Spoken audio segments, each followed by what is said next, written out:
Hi, Sister Ann Laughlin again with Beacon of Hope's Women Outreach. And I'm still working on reading my book, Journey to Faith by Ann Laughlin. And we're starting chapter 2 now. And remember, please, even though this was meant to be a self-help, it is still part of a biography of my life. So there are hard times, difficult times, and it was hard to write it, and now it's harder to even read it. But to me, it's important to share it because I think that sharing will help others. Hopefully it helps you.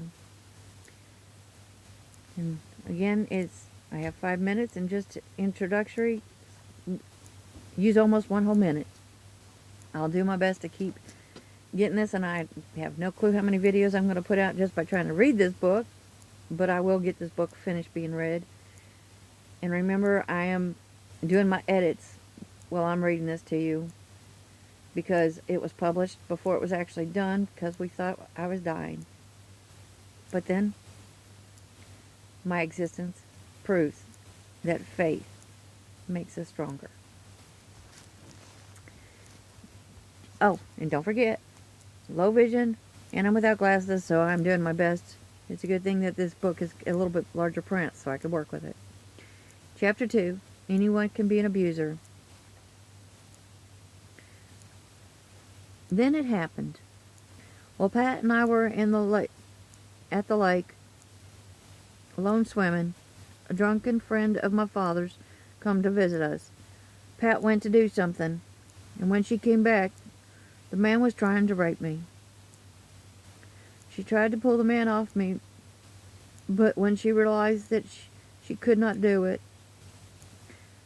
she ran to get Dad's help. The man drove off as Dad came down the hill.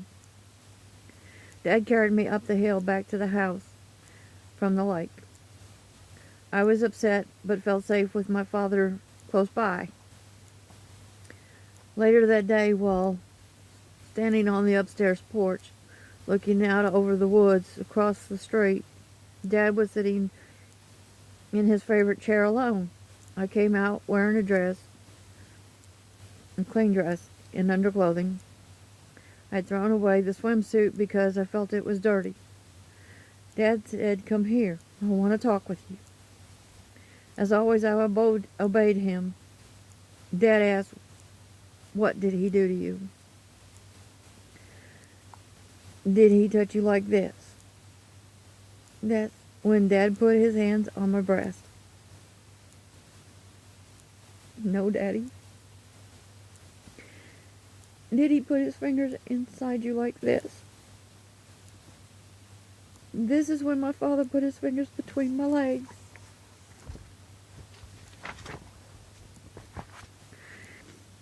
And inserted one. "Yes, Daddy." By then I was crying. Maybe worse. Because I knew Daddy was going to do it to me too. My father asked, "What else did he do to you?" Although he asked another question, he did not remove his finger. He kept it there and moved it around. And that is when he started doing, as I described to him, the earlier happenings done to me. When he was finished, he pulled his fingers out of me and did something that surprised me, confused me, grossed me out, but he licked them one by one. That is when it started with him and ended for me. I no longer felt safe with my father around.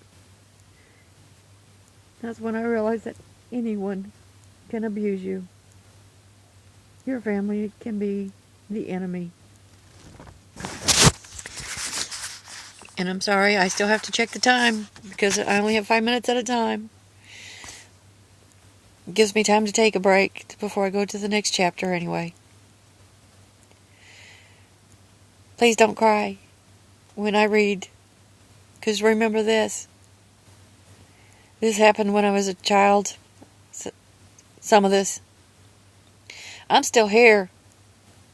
It hurt back then, and the memories sometimes bother me.